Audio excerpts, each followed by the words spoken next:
अब देखते हैं आगे, valency trends in periodic table. Valency कैसे पता चलती है पीरियोडिक टेबल में? Across to period, left to right, valency घटेगी या बढ़ेगी? Hydrogen 1, helium 2।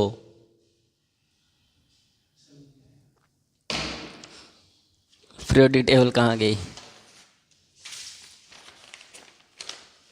बार बार यही निकालनी पड़ जाती है बेचारी।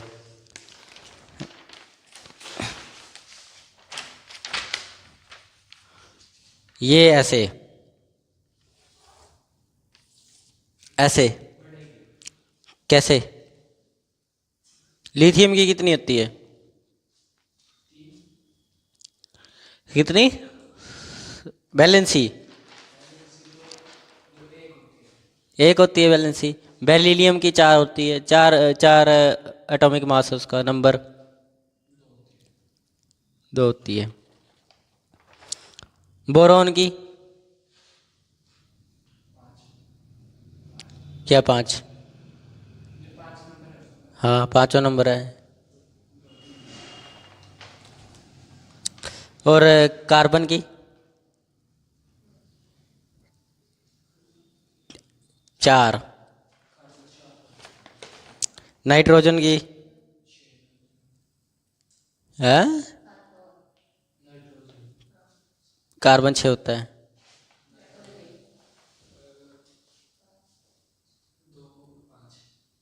पाँच होगी। ऑक्सीजन 6, 8 होता है ना ऑक्सीजन। फ्लोरीन 9 होता है। कितनी होगी?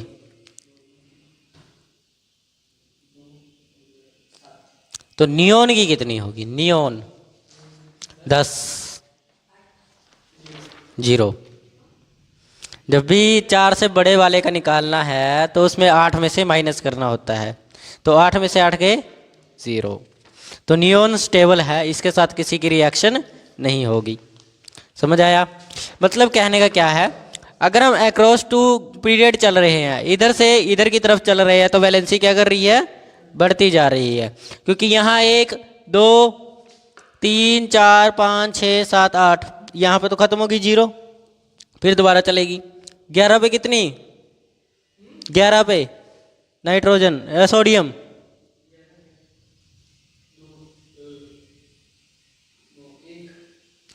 हाँ 1। 12 पे 2 3 4 5 6 7 ऐसे चलती रहेगी। आर्गन की कितनी होती है? 18, 0। 2 8 8, 8 में से 8 गए, वैलेंसी निकल जाएगी। अभी सिखाऊंगा वैलेंसी, चिंता मत करो, आगे भी सीखनी है। जैसे सिखा चुका हूं। तो मतलब क्या है, अगर हम अक्रॉस टू पीरियड चलते हैं, यानी कि लेफ्ट टू राइट चलते हैं, लेफ्ट टू राइट, ठीक है, तो वैलेंसी क्या करती है? बढ़ती है। वैलेंसी क्या करती है? बढ़ती है। जैसे लिथियम की 1, बेरिलियम की 2, उसके बाद आता है लिथियम बेरिलियम बोरोन की 5, कार्बन की सॉरी बोरोन की 3, कार्बन की 4, उसके बाद नाइट्रोजन की 5, ऑक्सीजन की 8, उसके बाद फ्लोरीन की सॉरी उसकी 6 आएगा यहाँ पे, यहाँ आएगा 7, उसके बाद आ जाएगा नियोन 0। उसके बाद करोगे दोबारा, ठीक है, सोडियम, सोडियम की कितनी? 1, फिर दोबारा 2 3 4 5 ऐसे बढ़ती चली जाएगी। ठीक है, समझ आया? डाउन टू ग्रुप के अंदर क्या होगा? टॉप टू डाउन जाएं अगर, टॉप डाउन इन ग्रुप, ये इन पीरियड है। इन पीरियड ग्रुप के अंदर क्या होगा? डाउन। हाइड्रोजन, उसकी कोई वैलेंसी ही नहीं होती। 3 लिथियम में, सोडियम में एक। पोटेशियम में एक। अभी तो आप कह रहे थे बढ़ती जाएगी। रुबीनियम में, रुबीनियम में 37 है, 4। और सीसेनियम में 55। कितनी होगी?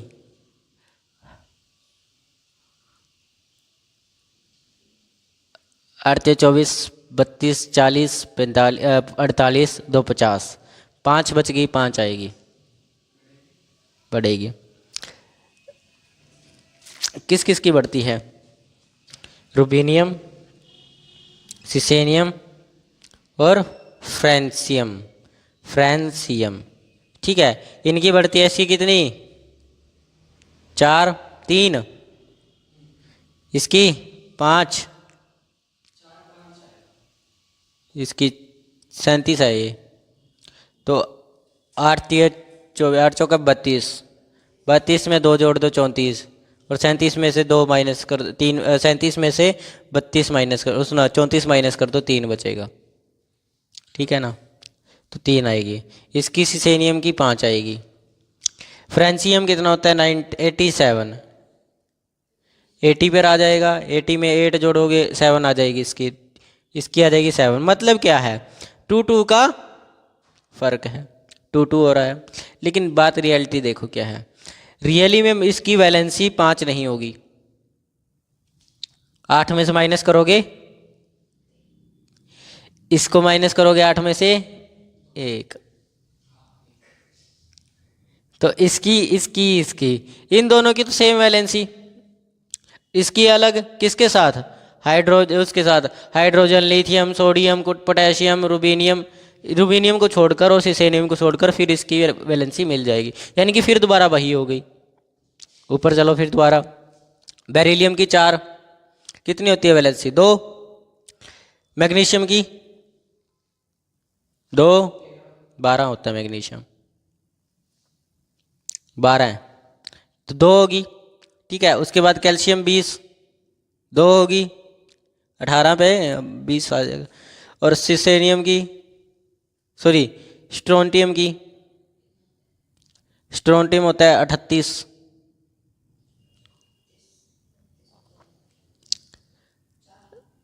8 चौका 32, 8 चौका 32, 8 पंजे 40, ठीक है। तो कितनी बची? 32 में आ जाएगी। 32 तक तो खत्म हो जाएंगी, बची कितनी? 6 ही तो बची, 6 आएगी। 6 में से 8 में से माइनस करोगे 2 आएगी, है क्यों? 34 में से क्यों? हाँ 34 में से होगा, तो 34 में से 4 बचेगा, तो 4 4 ही रहेगी। वो तो उपधातु है ना, उपधातु बन जाती है, तो उपधातु में वैलेंसी 4 ही रहेगी। लेकिन 4 से ज़्यादा होगी तो 8 में से माइनस करेंगे। उसके बाद है बेरियम 56, 50 तक तो आ जाएगा वैसे ही। 56 कंप्लीट, 56 है ना, 50 बच गया, 6 आएगी। 6 में से 8 में से 2 गए, 8 में से 6 गए, 2 गए, 2 बचेंगे। तो देखो किसकी अलग अलग आई है? इसकी अलग आई है। इसकी कितनी आई है? 6 नहीं 4, 4 आई थी इसकी, एसआर की 38 है ना ये। तो उसकी बेरियम की आई है कितनी? 2। और रेडियम की कितनी आएगी? 88, 88 फुल। 8 10 जा 80 और 11 जा 88, तो 88 कंप्लीट 0। तो यहाँ पर कितनी हो जाएगी रेडियम की? 0 हो जाएगी, ठीक है। मतलब क्या है? ग्रुप 17 के अंदर किस किस की बराबर होगी? हेलोजेंस के अंदर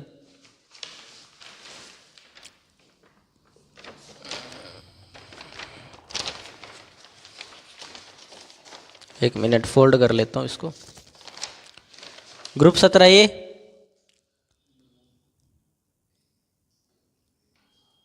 कितनी होगी वैलेंसी? 9, 17, 35, 53, 85 और 117 किस किस की सेम होगी? FCl, Br की भी सेम होगी।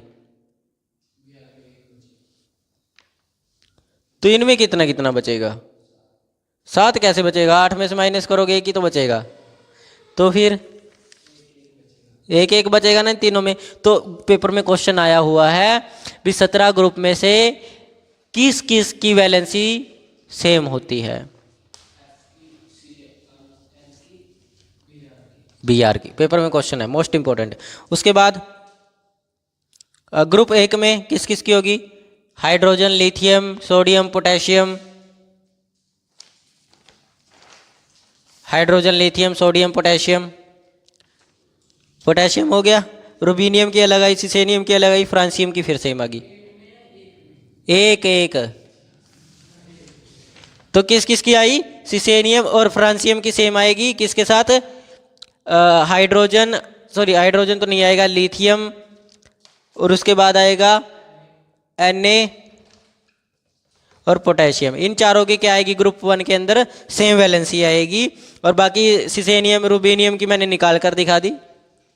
ठीक है, पेपर में और क्वेश्चन पूछा गया है, ग्रुप 16 में किस किस की बराबर आएगी? ग्रुप 16 तो यहाँ होगा, 16 ये होगा, किस किस की बराबर आएगी? ये रहा 16।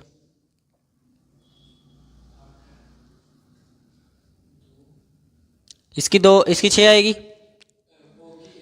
इसकी 6 आएगी, 34 है, 32 2 आएगी, 34 पूरा जीरो आ जाएगी, जीरो आ जाएगी, इसकी स्टेबल हो जाएगा। 32 तो 8 8 पे करोगे ना, 2 भी तो रह गए, 34 नहीं हो जाएंगे। 34 हो गए 52 की, 50 पे तो ऐसे ही हो जाता है। बचे कितने? 2 2 बचे। 3 की कैसे? 1 2, ये कैसे? इसका 6 बच रहा है, इसका 6 बच रहा है, उसका 2 बच रहा है, तो 6 और 2 2 2। ठीक है, उससे आगे पोलोनियम की 3 की आई है, 84 आई है। 80 पर कितना आएगा? 4 आएगी इसकी, तो 4, 8 10 जा 18 प्लस 2 2 ही आएगी। 2 जोड़ोगे ना, 2 भी तो जोड़ना है। 166 पर 88 हो गया, 88, 14 सत्ते, सॉरी 13 सत्ते 13 अट्ठे 112, 13 अट्ठे 104, 104 104 और फिर 17 14 अट्ठे 112, 112 ठीक है, तो 112 वहाँ आ गया, और 2 उसमें और जोड़ दो, 14 16 17 2 आएगी इसकी भी। 16 नहीं आई क्या? अरे 12 और 2 14, बच गए कितने? 2 बचे। तो बाकी सबकी आएगी सेम, लेकिन किसकी अलग आ रही है? टी की कैसे आ गई यार? एससी की आ रही है, 34 है एससी, एससी की छोड़कर बाकी सबकी सेम है। वैलेंसी निकालना आ गया, कैसे निकाल लोगे? घर जाके सभी की सभी निकाल कर देखना किस ग्रुप की किस किस की सेम आती है, किसकी नहीं आती। ये पेपर के लिए क्वेश्चन है। अगला चले, ऑक्सीडेशन स्टेट। वैलेंसी समझ आ गया कैसे निकालनी है? घर जाके मैं कल पूछूंगा किस ग्रुप की कितनी वैलेंसी है, कौन कौन से अलग अलग है। पेपर के लिए मोस्ट इंपॉर्टेंट है, जितनी प्रैक्टिस करोगे उतना आएगा। अब देखते हैं हम ऑक्सीडेशन नंबर। ऑक्सीडेशन नंबर कई एलिमेंट्स के पास मल्टीपल होते हैं, काफ़ी सारे अलग अलग तरह के। देखते हैं, चलो निकालना भी सिखाना है, ये अभी निकालना सिखाऊंगा। Oxidation number, sorry oxidation state निकालना सिखाऊंगा आगे हाइब्रिडाइजेशन में। हाइब्रिडाइजेशन करेंगे ना, उसमें सिखाऊंगा। क्वेश्चन अलग ही तरह के आते हैं हाइब्रिडाइजेशन में, आपने आज तक किया ही नहीं वो। ठीक है, देखो मीनिंग क्या है इसका। एटम ने इलेक्ट्रॉन लूज किए, कितने इलेक्ट्रॉन लूज किए? पहली बात तो ये ऑक्सीडेशन स्टेट बताता है। कितने इलेक्ट्रॉन गेन किए, यानी कि लूज और गेन दोनों, लूज और गेन दोनों, ठीक है। गेन कितने लिए और कितने दिए, ठीक है। या कितने शेयर किए, शेयर मतलब कोवेलेंट, बॉन्ड बना लिए एक दूसरे से, ठीक है। या शेयर किए, विच कितने कितने कितने, ठीक है। ये कौन बताता है, ऑक्सीडेशन स्टेट बताती है, ठीक है। अगर उसने इलेक्ट्रॉन लूज किया तो पॉजिटिव चार्ज, लूज किया यानी कि दिया, ठीक है। लूज किया तो कैसा चार्ज, पॉजिटिव। अगर गेन किया तो नेगेटिव। शेयर किए में कोई चार्ज नहीं आता क्योंकि वो शेयर कर दिया है, उसके पास भी है वो और दूसरे वाले के पास भी है, ठीक है। शेयर में नहीं आएगा चार्ज। इनके बेसिक रूल क्या है। फ्री एलिमेंट बताओ कौन कौन से हैं। फ्री एलिमेंट्स जिनकी कोई वैलेंसी, जिनकी वैलेंसी 0 है। H2 हाइड्रोजन पूरा तो है, 2 चाहिए ना, अब 8 चाहिए वैसे तो, ठीक है। लेकिन हाइड्रोजन के पास है ही 2, तो कहाँ से लाओगे 8, पूरा है कंप्लीट। ये भी पहली शेल अपनी कंप्लीट करके बैठा है। नोबल गैसेज में कहाँ आता है हाइड्रोजन, हीलियम आता है। वो तो सारी स्टेबल होंगी, उनकी बात नहीं कर रहे हैं अभी। ऑक्सीजन देखो, ऑक्सीजन 2 है, तो ऑक्सीजन 2 की बताओ क्या होगी वैलेंसी। पहली बात यह उसकी वैलेंसी पूरी होगी ही नहीं, वैलेंसी तो 2 होगी, लेकिन क्या करेगा ये, कितनी है वैलेंसी, लास्ट में 6 बचे इलेक्ट्रॉन। ये सिखाऊंगा अभी आगे, कोवेलेंट बॉन्ड, ठीक है। अब ये 2 इसके साथ शेयर कर लेगा, समझ आया। तो इनका ऑक्सीडेशन स्टेट 0 होगा, जो शेयर कर लेते हैं एक दूसरे से। हाइड्रोजन भी शेयर करता है, देखो इसके पास एक, इसके पास एक, शेयर। तू रख, कभी मैं यूज करूंगा, कभी तू यूज कर, कभी मैं यूज करूंगा, तो ये भी ये करता है, ठीक है। उसके बाद आता है नाइट्रोजन। बताओ ये शेयर करता है या नहीं करता, नाइट्रोजन 2 कितने इलेक्ट्रॉन शेयर करता है, अगर करता है तो 4 कैसे कर देगा ये। लास्ट शेल में कितने इलेक्ट्रॉन, 5 होते हैं, 7 है ये।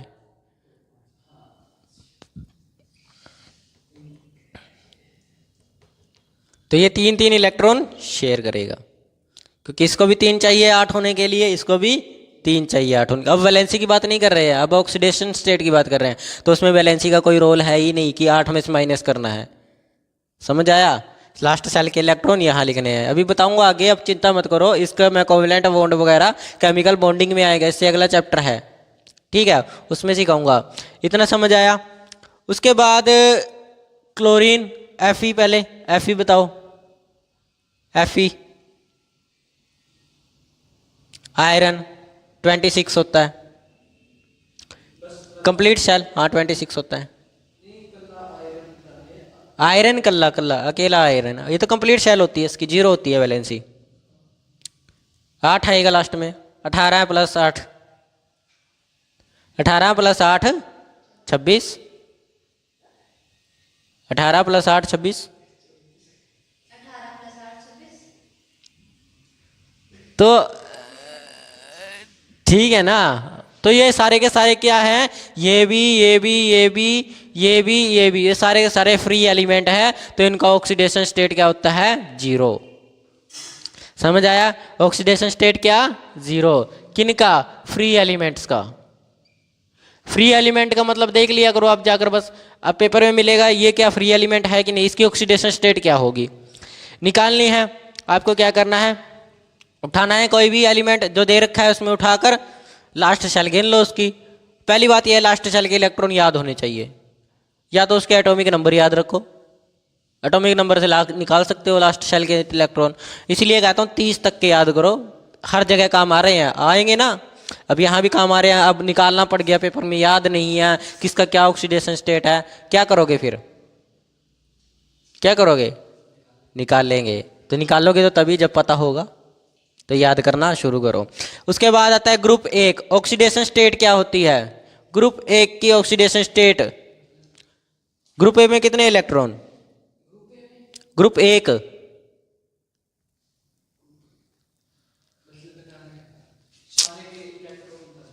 सभी के अंदर वैलेंसी बता दो यार।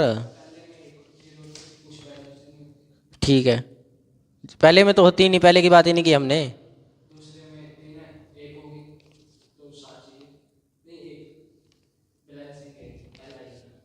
बेरिलियम है ये, इस वाले की बात कर रहे हैं हम तो, एन की।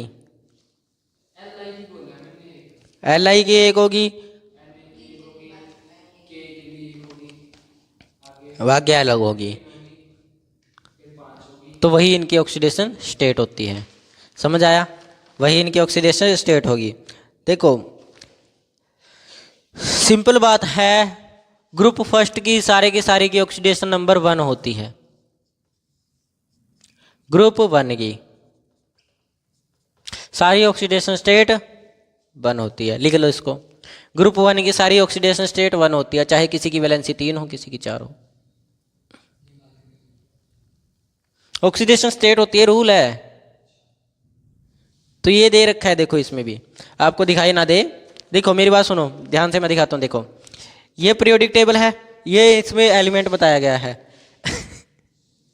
तो यहां देखो ये ना ऑक्सीडेशन स्टेट लिखा हुआ है, ऑक्सीडेशन स्टेट है, ठीक है। ऑक्सीडेशन स्टेट प्लस का निशान लगेगा या माइनस का लगेगा? प्लस का 3 है। अब यहां देखो, यहां पे दिया गया प्लस का देखो यहां पर है प्लस का 1, प्लस का 2 1, यहां भी प्लस का, तो पीरियोडिक टेबल को बदल दोगे क्या? तो ये रूल है, चश्मे लगा के आया करो, या फिर एक वो रखा करो टेलीस्कोप, जूम किया जैसे साइंटिस्ट रखते हैं आंखों पर लगा कर एक। चश्मे हैं, अरे चश्मे से कुछ नहीं होगा, चश्मे से थोड़ी ना दिखाई दे देगा इतनी का। आप सिर्फ एक टेलीस्कोप इस साइड लटका के रखा करो, तो साइंटिस्ट नहीं रखते छोटे वाला, ऐसे करते रहते हैं उनको, वो रखा करो एक ऐसे, एक आंख से यहाँ से, बस बस। लड़कों को बहुत फायदा है उसके लिए, मैं बताता हूँ कैसे। अगर कोई लड़की मैसेज कर रही है किसी को दूर से खड़ा, ओहो चलो अब शाम को घर पे,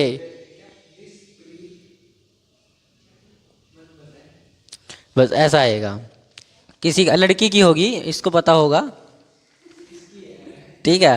उसके बाद देखो अगले वाले की सारे की ग्रुप 2 की 2 है, ग्रुप 2 की 2 होगी। अगले में रूल चेंज, अगले में भी रूल सेम रहता है, 3 है प्लस 2। ग्रुप 3 के अंदर भी सेम है, 3 आएगी। ग्रुप 4 में भी सेम है, 4 आएगी। लेकिन टी आई की 3 और 4 होगी, टी आई की 3 और 4 होगी, जिसको हम बोलते हैं टिटेनियम। ग्रुप 4 में टिटेनियम 22 होता है इसका एटॉमिक नंबर, 3 और 4। 5 में अलग अलग होगी सभी की। वेनेडियम की होगी 2 3 4 5 ग्रुप में, ग्रुप 4 में 5 में। पहले की वी शेप, वी बना लो अकेला वी, उसको बोलते हैं हम, लिख लो उसको भी, वेनेडेनियम, VANADIUM, वेनेडेमियम, वैनम, वैनम, हाँ। इसकी ऑक्सीडेशन स्टेट 2 3 4 5, कुछ भी हो सकती है, निकालना कल सिखाऊंगा, चिंता मत करो, कल मैं यही काम करूंगा। सबसे पहले ऑक्सीडेशन स्टेट सिखाऊंगा। NB नोबेनियम, NiO, हाँ इसी ग्रुप का है। NB NiOBIN IUM NiOBIUM, ठीक है, लास्ट वाले आई के साथ UM आएगा। इसका एटॉमिक नंबर 41। ऑक्सीडेशन स्टेट इसकी होगी प्लस के 3 और 5, प्लस के 3 और 5, प्लस के 5 ही होता है वो, माइनस का बोलते तो माइनस आएगा। अगला है टेंटेलियम, टेंटेलम, टेंटेलम लिख लो उसको, टेंटेलियम मत लिखो, टेंटेलम, TA आता है इसका साइन, साइन होता है TA, atomic number 73, valency, valency कह रहा हूँ ऑक्सीडेशन स्टेट 5 प्लस के 5। ठीक है, तो कल आपका सारा काम ये है, इस पूरी टेबल में से, घर पे फ़ोन है उसमें से निकाल के सबके ऑक्सीडेशन नंबर लिखना, 30 तक के लिखना, सिर्फ ज़्यादा के नहीं, 30 तक के एटॉमिक नंबर्स के सभी के। बस पहला क्या करना है, पहले ग्रुप के याद रखना है कितनी होगी ऑक्सीडेशन स्टेट, दूसरे ग्रुप की याद रखें, तीसरे की, चौथे की, 4 तक तो याद रहेगी, जितना ग्रुप नंबर उतना ऑक्सीडेशन स्टेट। इधर आ जाओ,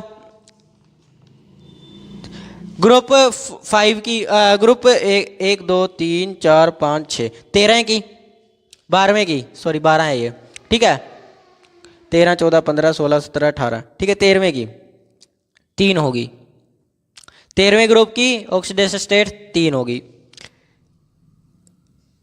बाकी आपको देखनी है 14वें ग्रुप की देखनी पड़ेगी, वो लिख के लेके आनी है, 17वें ग्रुप की भी निकलनी पड़ेगी, 18वें की भी लिखनी पड़ेगी आपको,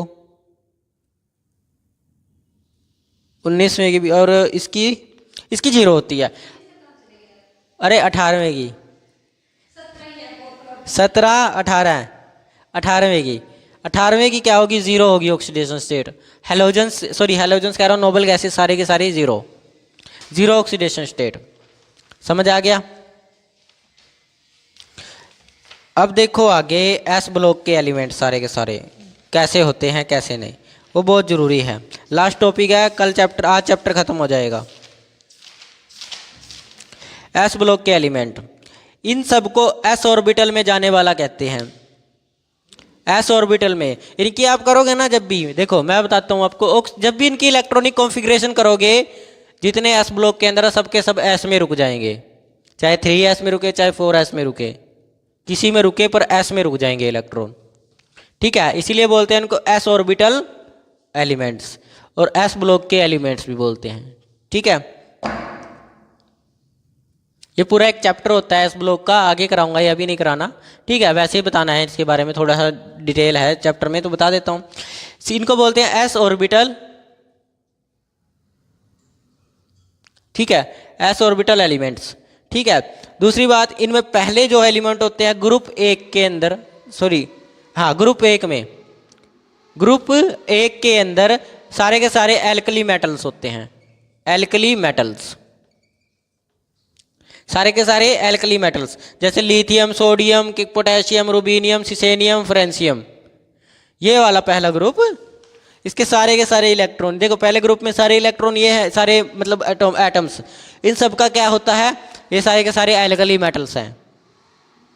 और ये दूसरे वाली जो लाइन है, इनको बोलते हैं एल्कलाइन मेटल्स, एल्कलाइन, ये एल्कली मेटल्स हैं। दूसरी लाइन को, ये तो पहला लाइन होगी, ठीक है, और दूसरे ग्रुप को, एस ब्लॉक के दूसरे ग्रुप को, फर्स्ट ग्रुप को तो ये बोलते हैं, सेकंड ग्रुप को एल्कलाइन मेटल्स, एल्कलाइन मेटल्स। वैसे अर्थ मेटल्स बोलते हैं, एल्कलाइन अर्थ मेटल्स, लेकिन मेटल्स बोल सकते हैं आप, एल्कलाइन मेटल्स, क्योंकि पीरियोडिक टेबल में लिखा है एल्कलाइन मेटल्स है। ठीक है, तो ये दोनों होते हैं किसमें, एस ब्लॉक में। ठीक है, नोट करके एक बात लिख लो, एच जो होता है हाइड्रोजन भी एस ब्लॉक में आता है, एस ब्लॉक में ही होता है। ठीक है, देखो हाइड्रोजन यहीं पर है, देखो इसको ना अलग करके लिखा हुआ है, लिखा गया है ना अलग करके, क्यों लिखा गया है, इसका एक कारण है, ये मेटल की तरह बिहेव कभी नहीं करता, ये कभी मेटल की तरह बिहेव नहीं करता, क्योंकि देखो ये मेटल है, ये मेटल है, इसको अलग इसीलिए किया गया है क्योंकि ये मेटल की तरह बिहेव कभी नहीं करता। Not behave with, behave as a metal, not behave, यहाँ आएगा, hydrogen is not behave as a metal, इसीलिए इसको मेटल की श्रेणी में से हटा दिया गया, कहा कि बाहर निकल, चल कोई काम नहीं है तेरा। ठीक है, उसके बाद आता है इसकी जर्नल कैरेक्टरिस्टिक्स क्या होती है।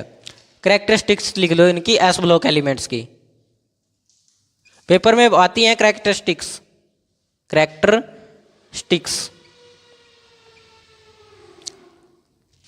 पहली आती है फिजिकल्स, जैसे आपका होता है ना फिजिकल टेस्ट वगैरह, वैसे ही इनकी होती है फिजिकल प्रॉपर्टीज। पहली होती है सॉफ्ट मेटल होते हैं। क्या होते हैं ये? Soft metal. सॉफ्ट मेटल होते हैं, लो मेल्टिंग पॉइंट होता है इनका, और बॉइलिंग पॉइंट भी लो होता है। Low melting and boiling. Low होती है, आसानी से बॉयल नहीं होते, ठीक है। इनकी लो डेंसिटी होती है, दबते नहीं है, दबेंगे नहीं, ठीक है। लो डेंसिटी, डेंसिटी जिसकी ज़्यादा होगी वो दब जाएगा। पृथ्वी की डेंसिटी ज़्यादा है, पोल पे से दबी हुई है, ठीक है। मेटेलिक लस्टर, इनके अंदर मेटेलिक लस्टर होता है। मेटेलिक लस्टर आगे पढ़ाऊंगा सब चीज़ें, अभी तो सिर्फ लिख लो मेटेलिक लस्टर। आज चैप्टर खत्म करना है ना ये, तो इसलिए बता रहा हूँ, ठीक है। उसके बाद आता है गुड कंडक्टर होते हैं ये, गुड कंडक्टर। मेटल्स क्या होता है? गुड कंडक्टर है ये सारे के सारे, गुड कंडक्टर। करंट को भेजने के लिए आसानी से चला जाएगा इनमें से करंट, कोई दिक्कत नहीं आएगी, करंट आसानी से चला जाएगा। किसी दिन लोहे का डंडा लेकर ट्रांसफार्मर पे लग जाना, या तो ट्रांसफार्मर जाएगा या तुम जाओगे, पता चलेगा इंसान था ये। सच में कह रहा हूँ, 3 लाख वोल्टेज कभी जाना, ठीक है, और डंडा लेके जाना लोहे का, और जाके रेलवे ट्रैक की तारों को छेड़ देना, लगा देना, पता ही नहीं चलेगा ये जानवर था या कौवा था। अरे बिजली पर चलती है वो, ट्रेनें सारी बिजली पर चलती हैं। तुम क्या सोच रहे थे? आज भी कोयले वाली ट्रेनें चल रही हैं, तेल वाली ट्रेन। अरे ये सारी इलेक्ट्रिकल है, अब नहीं रही पेट्रोल वगैरह कोई सी की ट्रेन, कोई ट्रेन पेट्रोल की नहीं है। ऊपर देखना, ट्रेन के ऊपर ऐसे लगा होता है एक, वो सारा तारों में जुड़ा होता है, उसी से बिजली नीचे जाती है। यहाँ पर उनका होता है मेन सेंटर मतलब मेन बेस इसी के अंदर, और वही उनको कंट्रोल करता है। समझ आ गया? बिजली पर चलती है आज के टाइम में सारी ट्रेनें।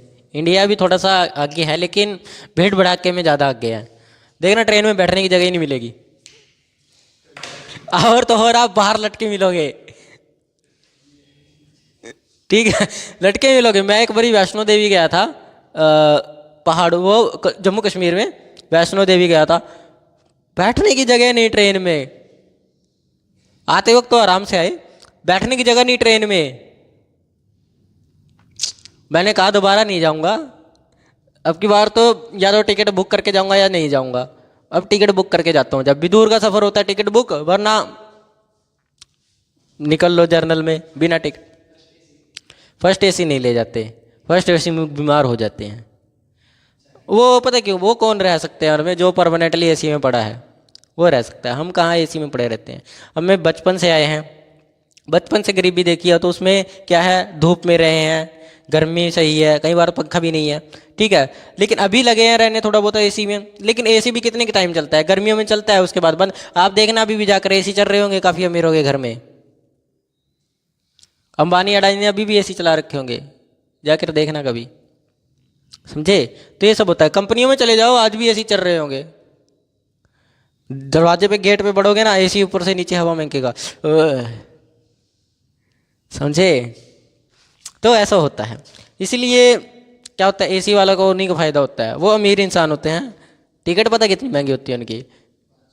वहाँ जाओगे ना कटरा की तरफ, कटरा मतलब कि जहाँ स्टेशन है लास्ट, जाओगे 5-6 हज़ार रुपये ऐसे चले जाएंगे ट्रेन के, ठीक है। वो भी टिकट में, वो भी जाने में, आने के तो अलग है। एसी वाले की बात कर रहा हूँ मैं। और अगर जर्नल में जाओ टिकट की जरूरत ही नहीं चले जाओ। सच में टिकट की जरूरत ही नहीं है जर्नल में, जर्नल डिब्बे में जरूरत ही नहीं। भीड़ भड़ाके में देखकर टीटी आता ही नहीं, टीटी नहीं आता जर्नल में। हमने कब काफ़ी किया है, नहीं आता, भूल कर भी नहीं आएगा। भीड़ भड़का इतना होता है, वो देखता है, अगर आता भी है ना कोई पीछे से ऐसे आएगा, निकल जाएगा अगले बड़े डिब्बे में, फिर जब वहां से आएगा फिर निकल आएगा पिछले बस से उसके। ऐसा करते हैं, समझे। अरे आज की जनता बहुत होशियार है। ठीक है, चलो आगे देखते हैं। ये गुड इलेक्ट्रिसिटी कंडक्ट कर देते हैं। तो ट्रेन समझ आया किस पे चलती है, आज तक आपके पता नहीं होगा, है ना। आप सोचते पेट्रोल पे चलती है, ट्रेनें पेट्रोल पे चलने लग गई तो फिर पेट्रोल ही खत्म हो जाएगा, आपकी बाइक में नहीं पड़ेगा, कार में नहीं पड़ेगा। ट्रेनें चलती हैं और उनको तो लंबा सफ़र तय करना होता है ना। जैसे चलो ये तो अम्बाला वाली, कैंट वाली, ये तो चलो छोटी मोटी है। अब यहाँ से यमुनानगर जाना है, यमुनानगर पे बहुत डिस्टेंस पड़ता है, 1.5 घंटा, मेरे ख्याल से 1.5 घंटा लगाती है ट्रेन पहुँचने में यमुनानगर। बस में जाओगे तो और ज़्यादा टाइम लगेगा, शाम हो जाएगी।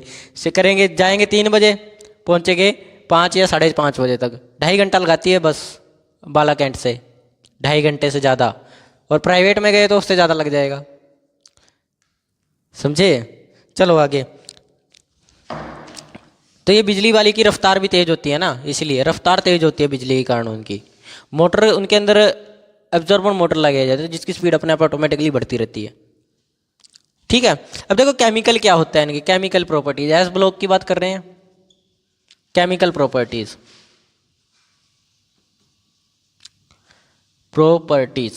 Chemical properties.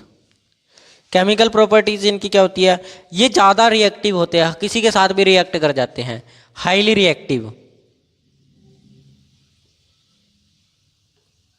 ये क्या होते हैं, हाईली रिएक्टिव होते हैं। और रिएक्टिविटी डाउन द ग्रुप कम होती चली जाएगी। डाउन द ग्रुप क्या होती जाएगी, कम। डाउन द ग्रुप रिएक्टिविटी कम, रिएक्टिविटी कम होती चली जाएगी, जैसे नीचे जाओगे वैसे। ठीक है, लिथियम, सोडियम, पोटेशियम खत्म होती चली जाएगी, कम होती चली जाएगी। ठीक है, उसके बाद एल्कली मेटल्स, रिएक्टिव बढ़ता है, एल्कली मेटल्स में बढ़ता है, एल्कलाइन में घटता है। एल्कली में बढ़ता है, एल्कली मेटल की रिएक्टिविटी क्या होगी, रिएक्टिविटी कम होगी। ठीक है, लेकिन एल्कलाइन वालों की बढ़ती जाएगी, सॉरी इनकी बढ़ती जाएगी, कम नहीं होगी, बढ़ती जाएगी, रिएक्टिविटी बढ़ती जाएगी। Down the group, down the group, ठीक है, डाउन, यहाँ डाउन लिख लो। डाउन द ग्रुप क्या होगी, इनकी रिएक्टिविटी बढ़ जाएगी, लेकिन एल्कली वालों की एल्कलाइन वालों की घट जाएगी। समझ आया। फर्स्ट ग्रुप के कितने एलिमेंट होते हैं, फर्स्ट ग्रुप में कौन से एलिमेंट होते हैं, एल्कलाइन होते हैं कि एल्कली मेटल्स होते हैं, हैं एल्कली मेटल्स। सेकंड ग्रुप में एल्कलाइन, ये याद रखना है तभी पूछ रहा हूं। ठीक है, form oxidise and hybridise. Alkali metals strong bases होते हैं, क्या होते हैं, alkali metals strong bases, strong bases. आज एस ब्लॉक की करवा देता हूँ, कल पी ब्लॉक के साथ खत्म करके नया चैप्टर शुरू कर देंगे। ठीक है, अगली बात है, ये लेस होते हैं, एल्कलाइन क्या होते हैं, लेस होते हैं, एल्कलाइन लेस बेसिस। ठीक है, और ये हेलोजन के साथ, सॉरी सोल्ट के साथ मिलकर, हाँ सोल्ट नहीं हेलोजन होगा, विद हेलोजन,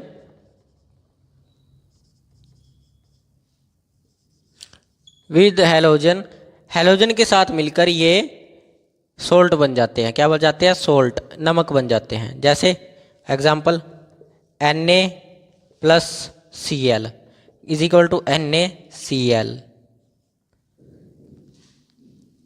समझ आया। उसके बाद देखिए Ca प्लस F2, तो क्या बन जाता है, CaF2, ये भी नमक होता है एक तरह का। भैंस को देते हो ना नमक जौन सा, वो वाला। बेचारी चाटती है कि वो खाती है उसको? चाटती है। वो उसकी पाचन के लिए सही होता है ना, पाचन के लिए सही होता है, पाचन के लिए सही होता है उसके। अरे दूध भी तो तभी देगी वो भैंस, तो फिर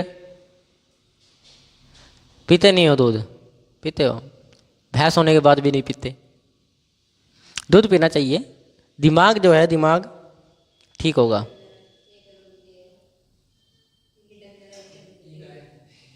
अरे पता क्या है, दूध में बादाम डाल लो, बादाम शेक बना लो उसको पूरा, और जब उसको पियोगे ना ज़्यादा हाईली मात्रा में आपके शरीर पर इफेक्ट डालेगा।